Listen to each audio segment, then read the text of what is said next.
Bom, nós vimos a carta aos Romanos, vamos ver agora a carta aos Coríntios. E agora, com aquele filme que nós vimos de São Paulo, já fica mais claro as cidades onde ele esteve, suas viagens, né?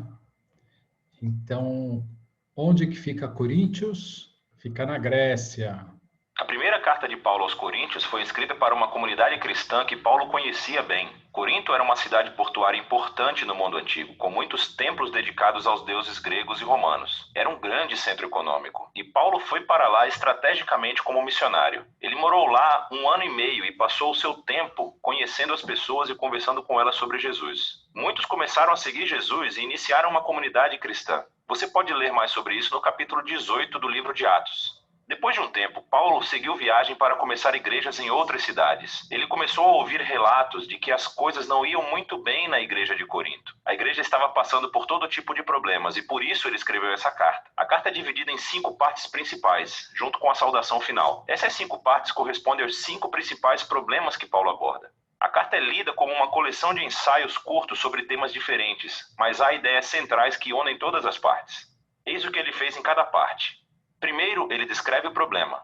Depois, ele responde ao problema com algum trecho da história do Evangelho, que são as boas novas de Jesus.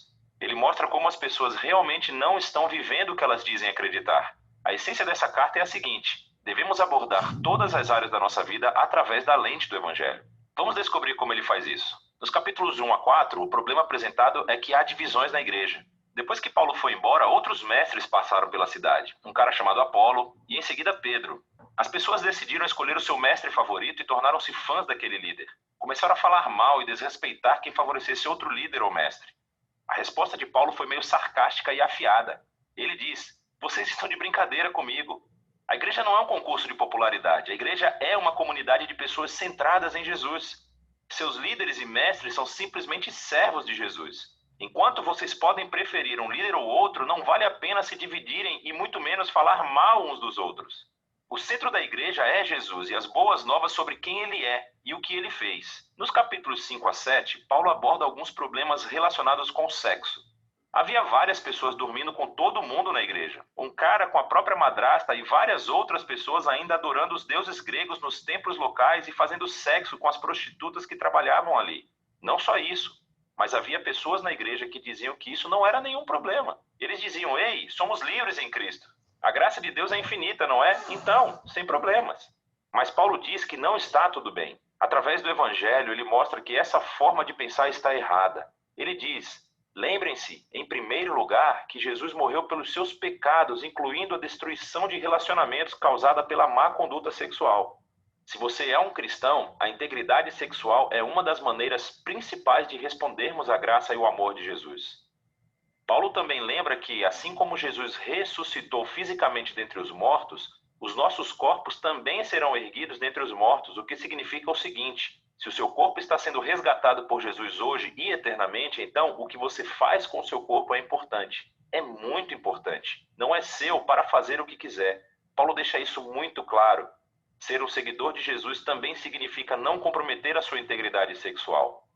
Nos capítulos 8 a 10, a questão é sobre comida, mas não apenas preferências alimentares, como se você gosta ou não gosta de determinados alimentos. A questão sobre a qual os coríntios estavam divididos era sobre a carne vinda de animais sacrificados aos deuses gregos e romanos nos templos locais. Havia uma divisão entre os cristãos judeus e os gentios sobre como responder a esse problema. Mais uma vez, Paulo apela para algumas ideias centrais do Evangelho. Ele diz que a nossa lealdade é, acima de tudo, a Jesus como Senhor e não a outros. Se você estiver numa situação em que a carne foi dedicada a outro Deus, e há pessoas observando o que você faz, elas podem concluir: olha, os cristãos adoram Jesus e eles podem adorar outros deuses também. Paulo diz que nessa situação não coma a carne. A sua lealdade é somente a Jesus e você deve amar essas pessoas mais do que a si mesmo, e não ser motivo de tropeço para elas. Paulo rapidamente qualifica isso e diz: escutem, como cristãos acreditamos que Deus é o criador de todas as coisas, incluindo daquele animal. Os ídolos do templo, nós acreditamos, são apenas pedaços de madeira e de pedra. Então, se não houver ninguém ao redor que possa interpretar mal as suas ações e se você estiver com fome, pode comer. Como um novo ser em Cristo, você é livre para seguir a sua consciência nesse tipo de assunto. Então, por que uma situação não tem problema e a outra sim? O princípio básico é o amor. O amor nega a si mesmo e procura o bem-estar de outras pessoas. E o amor de Deus, é o centro do Evangelho. É o que Jesus fez quando morreu por nós. Paulo diz que é o que cristãos devem fazer por outras pessoas. Dos capítulos de 11 a 14, Paulo continua abordando problemas nos encontros semanais de adoração. Havia algumas pessoas que estavam tendo experiências espirituais muito poderosas. Começavam a orar em voz alta e em línguas desconhecidas. Outras pessoas começavam a compartilhar um ensinamento ou uma palavra de Deus e, em seguida, alguém levantava e interrompia porque também queria compartilhar. Era uma situação muito caótica e isso estava distraindo as pessoas do Evangelho, especialmente os visitantes. Nesses capítulos, Paulo ajuda-os a pensar, antes de tudo, no propósito desses encontros para ajudá-los a ver que tipo de comportamentos são adequados. Ele diz que o encontro semanal é um lugar onde o Espírito de Deus trabalha através de todos e isso acontece de forma unificada. Ele desenvolve uma metáfora legal sobre a igreja, como um corpo humano. É um corpo, mas tem partes diferentes. Cada parte serve um papel único e importante. Ele nomeia um monte de coisas que o Espírito faz através de todas as pessoas diferentes, tudo para a edificação da igreja. Essa é uma frase-chave desses capítulos. Paulo conclui que o maior valor dos encontros deve ser o conceito principal do Evangelho, o amor de Deus. O amor também é uma palavra-chave nesses capítulos. O amor irá obrigar cada pessoa a usar o seu dom para servir e procurar o bem-estar do outro. Paulo aplica isso aos problemas dos coríntios. Algumas pessoas pensam que o objetivo do encontro é ter experiências espirituais intensas ou é ter uma chance de falar o que vem à mente. Paulo diz: escutem, eu sou um grande fã de experiências poderosas de oração. Mas se isso distrai ou assusta outras pessoas, devo parar, porque eu estou pensando mais em mim do que no amor que tenho por essas pessoas. O encontro em torno de Jesus deve ser organizado para que todas as pessoas possam aprender, cantar, adorar e ouvir Deus falando. O último problema que Paulo aborda é a questão da ressurreição de Jesus e a esperança futura para os seus seguidores. Algumas pessoas na igreja diziam que a ideia da ressurreição é ridícula e sem importância para um cristão. Paulo reage a isso. Ele começa dizendo que a ressurreição é uma parte essencial do Evangelho. Nós acreditamos nela por causa das centenas de testemunhas oculares que viram Jesus vivo em corpo físico depois de ser publicamente executado pelos romanos. Se Jesus não ressuscitou, Paulo diz, então a sua morte não teve sentido. Estamos todos ainda perdidos no nosso pecado e egoísmo. Devíamos parar de ser cristãos. Paulo então mostra em detalhes como a ressurreição foi a vitória de Jesus sobre a morte e o mal, como é uma fonte de vida e poder para nós no presente e como é uma promessa de esperança futura para todo mundo. A ressurreição de Jesus é a razão para a nossa união. É a razão pela qual devemos manter a integridade sexual. É a fonte de poder para amar outras pessoas mais do que a nós mesmos. E, em última análise, é a nossa esperança para a vitória sobre a morte. Então Paulo conclui que acreditamos que Jesus foi ressuscitado dentre os mortos, o que significa o seguinte: o Evangelho não é somente um conselho moral ou uma receita para uma espiritualidade particular. É um anúncio sobre Jesus que cria uma realidade completamente nova. E é sobre isso que se trata 1 Coríntios, sobre a capacidade de enxergar cada parte da nossa vida através da lente desse Evangelho. E aí, algum comentário? Interessante, né? Eu queria fazer um comentário.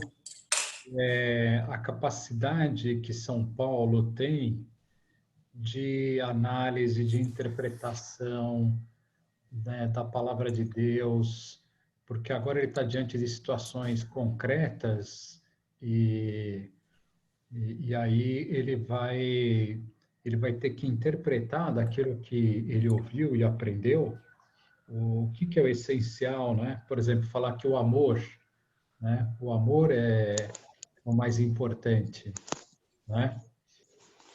Se a gente lê o Evangelho, não é que fica tão claro assim, né? Jesus fala do amor em várias ocasiões, né? Amai-vos uns aos outros como eu vos amei e tudo, né?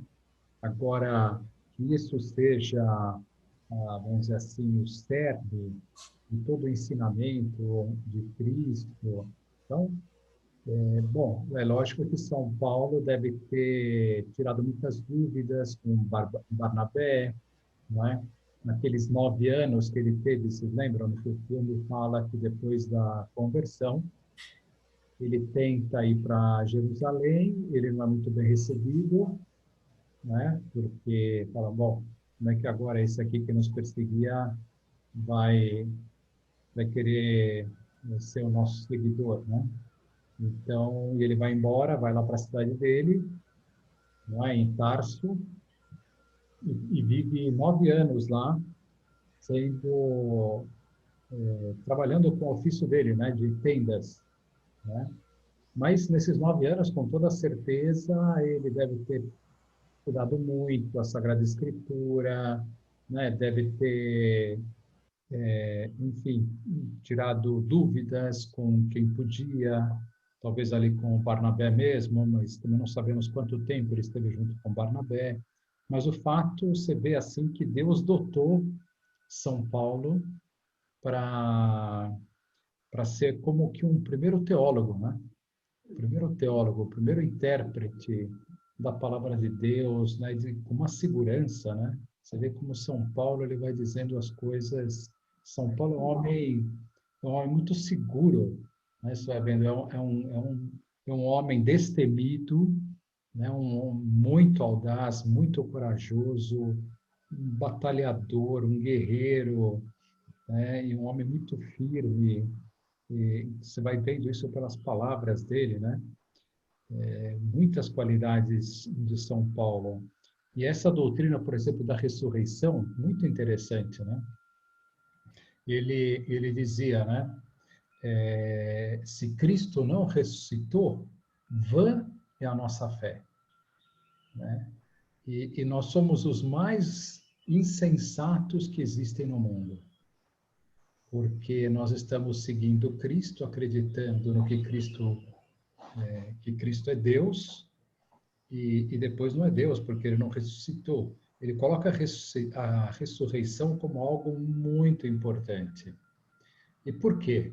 Por que se Cristo não ressuscitou, vã é a nossa fé? Uma ressurreição importantíssima para a fé, né? Para a fé católica. Ela é importantíssima Como porque ela demonstra duas coisas. Primeiro, que Cristo é Deus. Né? Imagina se ele pregou, falou, não sei o quê, falou que ia instaurar o reino, e morreu.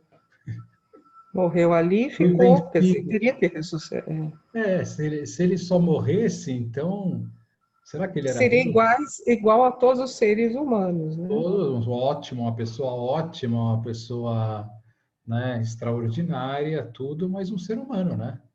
É um ser humano. Ele toda a promessa de salvação, a promessa, né, nada, aquilo lá, né? Deixa eu só fechar aqui porque eu acho que está. A ressurreição ele provou que é filho de Deus. Exatamente. Ou é o próprio Deus. Que ele é dono da vida e da morte, né? E que ele morreu para nos salvar, para perdoar os nossos pecados. E se ele fosse vencido pela morte, ele não. Será que ele nos perdoou dos pecados? Será que era Deus? Né? Então a ressurreição é fundamental. Se ele não ressuscitasse, né, nós não teríamos a certeza de que ele é Deus, né? Não teríamos também tudo isso que São Paulo vai falar, né? Se Cristo ressuscitou, nós com ele também ressuscitaremos, né? E o que é a ressurreição? Aí São Paulo ele para e pensa assim: o que é a ressurreição? A ressurreição é a passagem da morte para a vida. E o que é isso? Isso é a vitória sobre a morte. A vitória sobre a morte. Então, com Cristo... É a continuação da vida, né? E o que é as mortes, né? Você pode, então, fazer agora uma metáfora de todas as mortes, né, dessa vida. O sofrimento, que você não vê saída, né? O pecado, quando você está sujeito ao pecado e vê que nunca vai conseguir vencer o pecado, né? A própria morte. A morte, então, passa a ser vida, né? Porque a passagem para a vida, já pensou se a morte fosse o fim mesmo? Fosse o fim? Nós Nós vivemos alegres porque nós temos a esperança na ressurreição, a esperança de ir ao céu, né? Então, São Paulo, ele vai falar assim, bom, então se Cristo venceu a morte, com Cristo já não há mais morte, né? A morte se transforma em vida. Então, se ele ressuscitou, com ele ressuscitaremos. Ou seja, nós com ele venceremos todas as batalhas. Nós com ele, tudo que seria a morte, uma doença é a morte, sofrer muito, não. Agora com Cristo, como ele venceu a morte, então a doença ela pode ser transformada em vida. E como é que eu transformo a doença em vida? Oferecendo a doença para Deus. Sendo instrumento para a purificação da minha alma, de crescimento interior. Então, de fato, nada mais é ruim, né? A única coisa ruim é o pecado, mas Deus perdoa. As portas estão abertas para o perdão. Então já não há mais morte. Já não há mais morte. Então, essa teologia simples e profunda foi São Paulo que fez. E aí a gente acabou de ver a teologia do corpo místico de Cristo, né? Foi São Paulo a primeira vez que vai falar de que a igreja é um corpo místico, olha só, né? Vocês veriam essa imagem da igreja além dos evangelhos? Né? Foi São Paulo que ele, né, tudo isso com toda certeza é inspirado por Deus, né? Deus inspirava São Paulo de uma maneira potente e tanto assim que até hoje nós dizemos que a igreja é o corpo místico de Cristo, onde Cristo é a cabeça e nós somos os membros, né? Então formamos um todo, estamos todos unidos em Cristo. A alma desse corpo é o Espírito Santo. A cabeça desse corpo nós dizemos que é Nossa Senhora, porque por ela passam todas as graças. Então, vem da cabeça e vai para o corpo. E ali está tudo unido, está toda a igreja unida. A igreja militante, a igreja padecente e a igreja triunfante. E todos nós formamos um único corpo. Somos uma única família, onde há uma comunhão. Uma comunhão. Aí vai vir a ideia da comunhão dos santos. O que é a comunhão dos santos? Como nós somos um todo único, tudo que eu faço de bom vai para todo o corpo. Todas as pessoas da igreja se beneficiam. Todas as minhas ações boas é como se eu estivesse enviando um sangue bom para todo o corpo, né? Então, se eu abraço a cruz, se eu faço uma obra, se eu faço bem feito um trabalho, se eu ofereço uma doença, tudo isso está indo em prol de toda a igreja. E também o contrário, quando eu peco, quando eu ofendo a Deus, eu estou puxando toda a igreja para baixo. Mas comunhão dos santos, então, seria o corpo todo da igreja? Isso, então a comunhão, a gente chama de santos, né? Os santos seriam os membros da igreja, né? Então, nós estamos em comunhão. Então, por exemplo, se eu estou aqui agora, né, com a minha fé, é porque tem muita gente rezando e eu estou recebendo as graças dessa oração. Há uma comunicação de graças e de bens dentro desse corpo. Isso é a comunhão dos santos, né? Então, uns sustentam os outros, não é? Então, nós não vivemos uma realidade isolada, nós e Deus, né? Tudo que nós fazemos repercute no corpo inteiro, né? E tudo que é bom espalha graças para o corpo inteiro. E o que eu faço de ruim também puxa, mas também vai ter as pessoas lá que vão estar rezando para que eu saia dessa situação, se eu estou numa situação de pecado, porque eu estou recebendo as graças de toda a igreja, de toda a comunhão dos santos, né? Então, nós formamos um todo único, né? Então, é muito interessante, né? O que São Paulo vai falar, né? E como ele vai resolvendo as questões, né? Então, a questão É interessante aquilo que ele fala, né? Qual que é a diferença de uma pessoa que come a carne diante dos outros, né? E pode servir de escândalo, então a ideia é do escândalo, né? E que Cristo já havia falado, né? Se nós somos motivo de escândalo para os pequeninos, é melhor do que seja atado uma pedra de moinho no pescoço e sermos lançados enfim, no mar, né? Porque, no fundo, nós estamos puxando as crianças ou pessoas mais jovens ao caminho do mal, né? Então, isso desagrada muito a Deus. Então, o casal escândalo é isso, é que o nosso Mau exemplo, né? um mau exemplo. Então, e aí então a carne já não é mais como na época dos judeus. Então São Paulo entende isso, né, de que agora é Cristo o centro. Cristo é o centro da vida religiosa, né, da vida espiritual.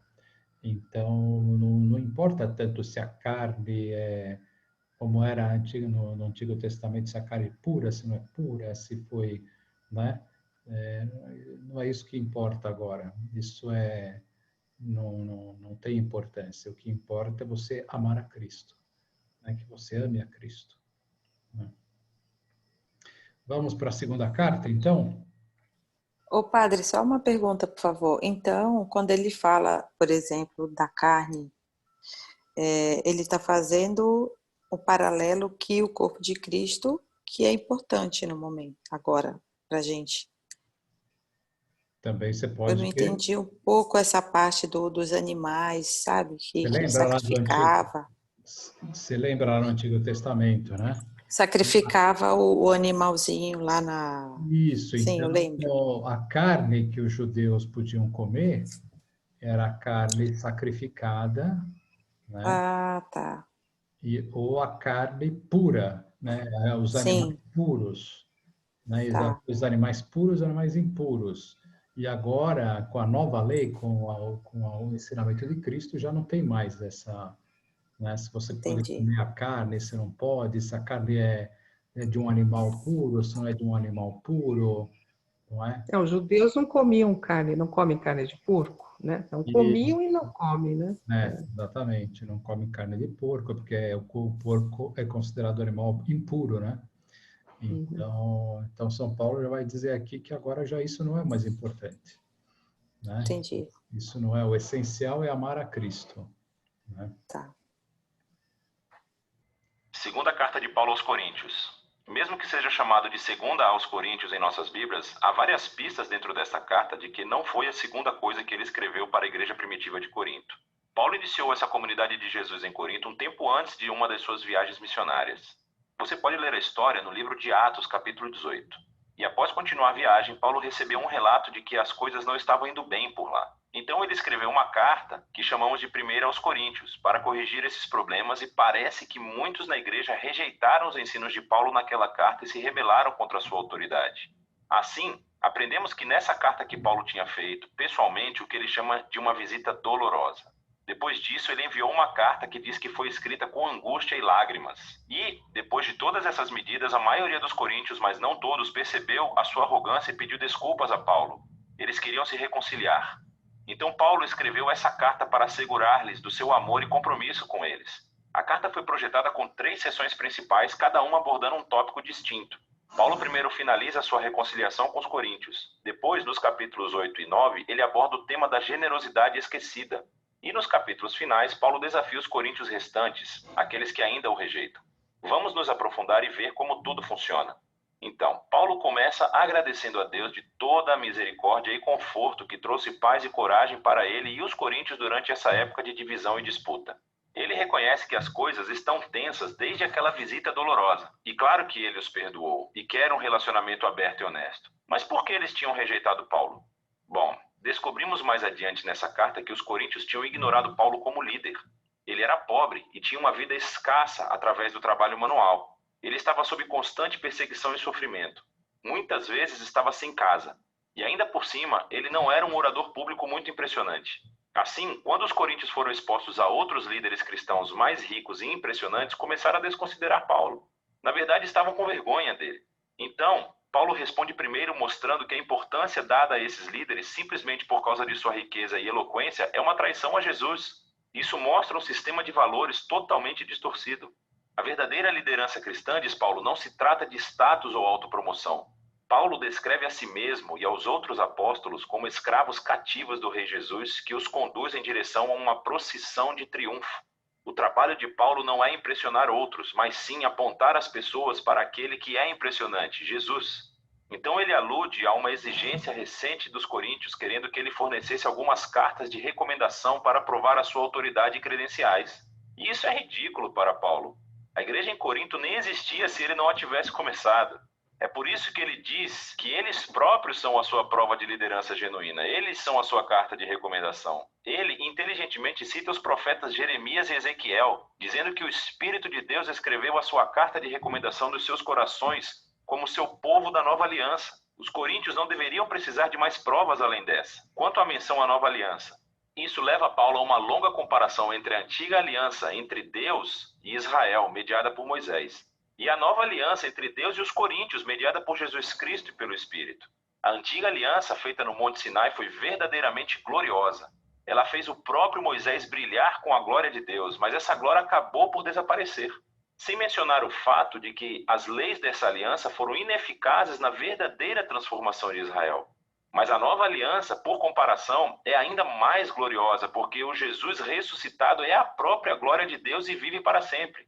E é esse o seu Espírito que agora está transformando as pessoas para serem mais fiéis, assim como o próprio Jesus. Bom, tudo isso parece incrível. Quer dizer, quem não quer compartilhar da própria glória de Deus? Mas Paulo continua a mostrar como o paradoxo da cruz inverte as ideias dos coríntios sobre glória e sucesso. Afinal de contas, a exaltação gloriosa de Jesus como rei aconteceu através do seu sofrimento, execução e morte. Na cruz, Jesus revelou a salvação de Deus, morreu pelos pecados do mundo para reconciliar as pessoas com Deus. Mas a cruz faz ainda mais, revela o caráter de Deus. Ele é um ser de amor incondicional, que sofre e que busca o bem-estar dos outros. A cruz também revela um novo modo de vida através da cruz. E o objetivo de Paulo é que a sua vida e ministério imitem a cruz. Assim, embora a sua carreira apostólica tenha sido marcada pela humildade, sofrimento, pela pobreza, tudo isso foi para servir aos coríntios. E assim, quando desaprovam a pobreza e sofrimento de Paulo, desaprovam também a Jesus. O modo de vida e liderança de Paulo são, na verdade, a prova de que ele representa autenticamente o Jesus que foi crucificado e ressuscitado. Paulo realmente quer se conciliar com os coríntios, mas não descansará até que se transformem e abracem o paradoxo da cruz invertida. Depois desse apelo impetuoso, Paulo prossegue para abordar o tema da generosidade esquecida. Os cristãos judeus em Jerusalém passaram pela pobreza devido a uma crise de fome. Paulo estava arrecadando dinheiro entre as novas igrejas que ele começou, a maioria cheias de não-judeus. Ele pediu que todas elas enviassem um presente de ajuda como um símbolo da sua unidade no Messias Jesus. E muitas das suas igrejas ficaram muito animadas para contribuir. Mas os coríntios, no meio de todo esse conflito com Paulo, não haviam poupado para o presente.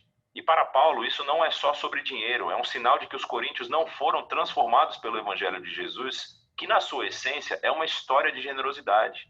Paulo diz: você conhece a generosa graça do Senhor Jesus, o Messias, que embora fosse rico, por sua causa se tornou pobre, para que através de sua pobreza você pudesse se tornar rico.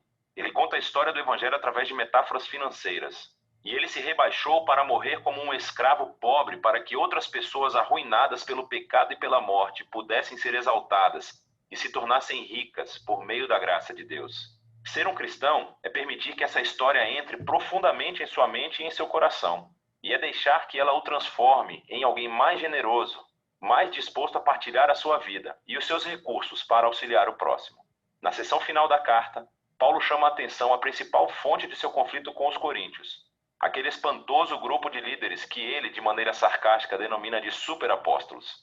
Então, eles vieram a Corinto, se autopromovendo e falando mal de Paulo, minando-o como um líder pobre sem qualquer sucesso. E correndo o risco de soar como uma pessoa que deseja se autopromover, Paulo disse: esses caras realmente desejam comparar qualificações? Ele não tem medo de enfrentá-los. Eles são especialistas na Bíblia judaica? Bem, Paulo também é. Ele era um fariseu, pelo amor de Deus. Ele memorizou toda a Bíblia. Eles desejam se gabar dos seus conhecimentos superiores sobre Jesus? Na verdade, Paulo já viu e andou ao lado de Jesus ressuscitado. Ele realmente teve visões da sala do trono celestial de Jesus. Contudo, o mais importante é que Paulo dedicou toda a sua vida à missão de Jesus. Ele sacrificou seu conforto e estabilidade e nunca pediu dinheiro aos coríntios. Ao contrário dos superapóstolos, que cobravam muito, Paulo trabalhava para o seu próprio sustento. No entanto, Paulo diz que ele se recusa a se gabar dessas proezas, pois não são as coisas mais importantes como cristão. Em vez disso, ele irá se gabar de como ele é fraco e falho, pois são nessas imperfeições que ele descobre o amor e a misericórdia de Deus. Ou como Jesus disse a Paulo uma vez, a minha graça é suficiente para você, pois o meu poder se aperfeiçoa na fraqueza. Paulo conclui a carta com um sóbrio aviso aos coríntios. Eles precisam examinar as suas atitudes e o seu desprezo por Paulo, pelo modo de vida dele e o amor deles por esses superapóstolos. Tudo isso demonstra que eles não compreenderam a essência de quem Jesus é. Eles não vivem como seguidores transformados de Jesus e, por isso, Paulo os convida mais uma vez a serem humildes diante do amor de Jesus. A segunda carta aos Coríntios nos dá uma perspectiva sobre a vida de Paulo e sobre o paradoxo que a cruz de Jesus estabelece perante nós. A cruz desafia os nossos valores, as nossas maneiras de ver o mundo. Nós valorizamos o sucesso, a educação, a riqueza, mas Deus valoriza a humildade e a fraqueza, pois o seu amor e poder ficaram conhecidos através do sofrimento, da morte e ressurreição de Jesus. A cruz também desencadeia o poder transformador e a presença do Espírito para capacitar os seguidores de Jesus a assumirem um modo de vida cruciforme e torná-lo o seu próprio. E é de tudo isso que se trata a segunda carta aos Coríntios. Muito bom, hein? Muitas coisas, muito denso. Acho que agora é muito interessante, né? Vendo esses filmes, antes de ler uma carta, assista de novo, veja esse filme, né? Grave bem toda a situação, o que está acontecendo, e aí vocês vão ver que o aproveitamento vai ser outro, né? Da leitura dessas cartas. Como eu estou fazendo agora com a carta aos Romanos, depois de ter visto o vídeo que nós vimos outro dia. Então, é muito, muito bacana, como nós podemos tirar muito mais proveito, muito mais fruto. Vamos ver. Padre, os fariseus, quem eram os fariseus? Os fariseus eram doutores da lei. Doutores da lei. Eles eram as autoridades, né, que eles interpretavam a lei. Então, é como se fossem os sacerdotes de hoje, né? Os sacerdotes. Então, eles é que, quando você quer saber algo sobre a igreja, você vai perguntar para quem sabe, né? Vai perguntar para quem é entendido. Então, seria o sacerdote e tal, né? E aí são os fariseus. Só que aí aconteceu, os saduceus, os fariseus, são todos também doutores da lei. Então, existiam os fariseus, saduceus e os escribas. Os escribas é que eles eram, vamos dizer assim, grandes conhecedores da Sagrada Escritura. Eles estudavam muito para poder tirar dúvidas, né, que perguntavam, então eram doutores também, né, doutores ali da Sagrada Escritura, né?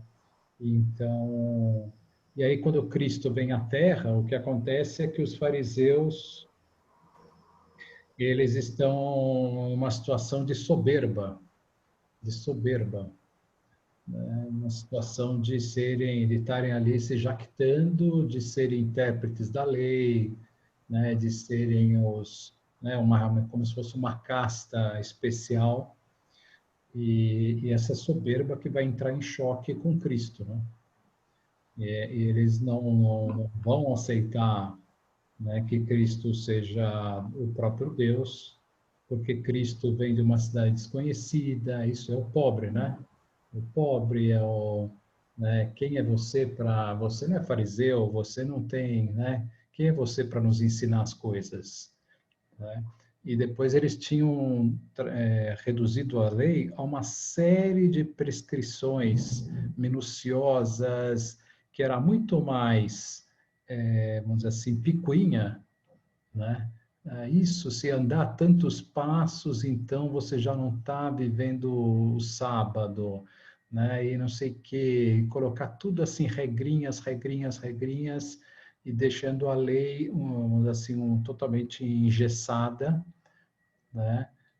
Com uma série de normas, e aí depois São Paulo ele vai falar, né? Que o que importa é o espírito da lei, não a lei em si, né?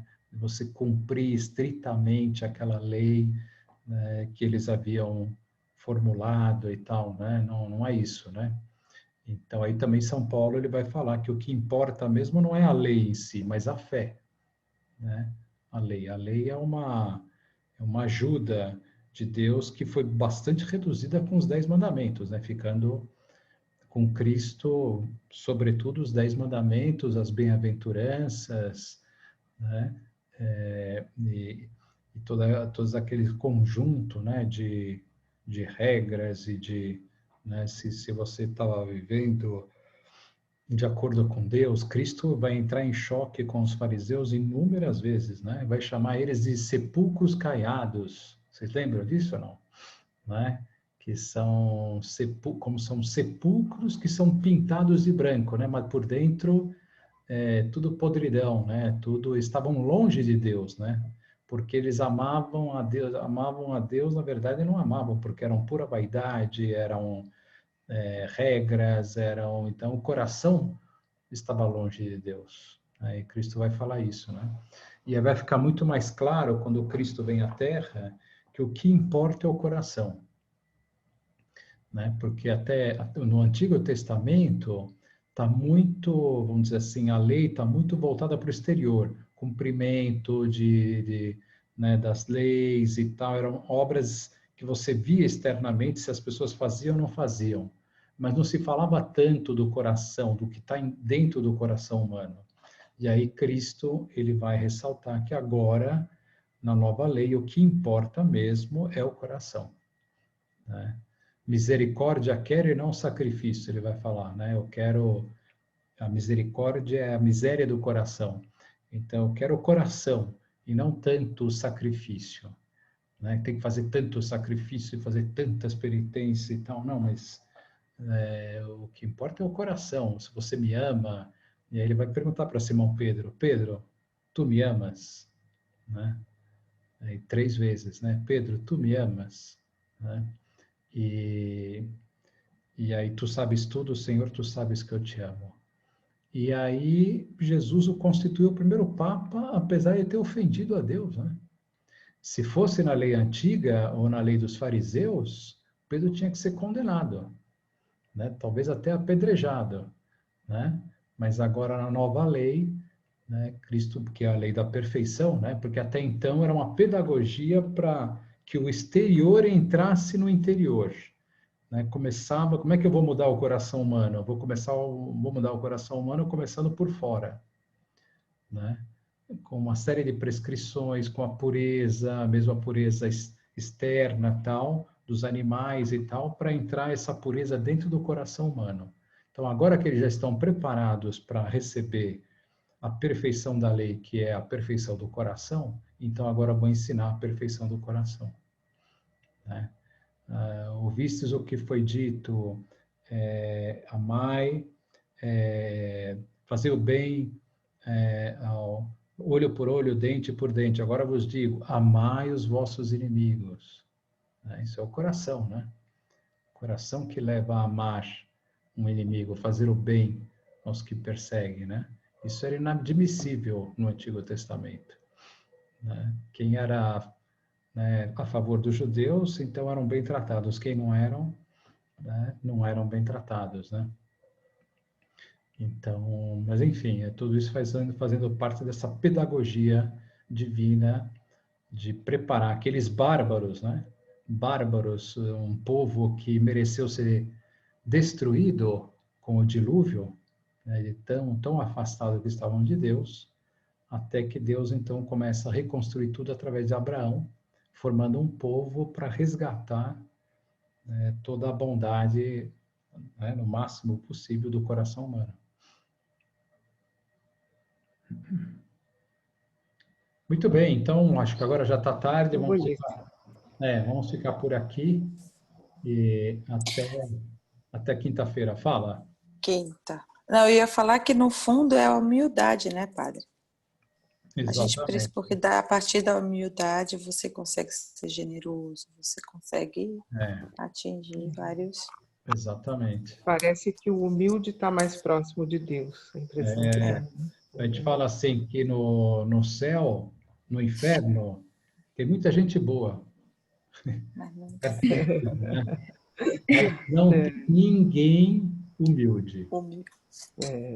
Não tem ninguém humilde. Lá no inferno, todas as pessoas que estão lá não são humildes. Humildes. Né? Então... Eu me lembro do Papa João Paulo II, quando beijou e abraçou aquele muçulmano que deu tiro nele. Né? O Ali Agha, Foi uma atitude muito bonita, muito difícil, né? Exatamente. Só um Papa mesmo. E sabe o que aquele assassino falou, não? Nessa hora? Não me lembro. Ele falou assim, eu não entendo como não te matei. Puxa vida. Ainda falou isso? Ainda falou isso, não é? Quer dizer, que numa distância tão próxima, ele nunca tinha falhado a essa distância. Mas ele se arrependeu, né? Se arrependeu perante o Papa ou não? Não, pelo que sabemos, assim, daquele encontro, ele estava ali, quer dizer, ele estava, no fundo, ele queria ter matado mesmo e manifestou isso. Não sabemos. Ficou preso, né? Ficou preso todo esse tempo. Não sei nem que fim levou ele, mas... Sim. Tá bom. Tá ótimo. Obrigada, padre. Muito obrigada. Boa noite. Bom domingo. Boa noite, gente. Boa noite, Samanta. Tchau, tchau. Tchau, tchau.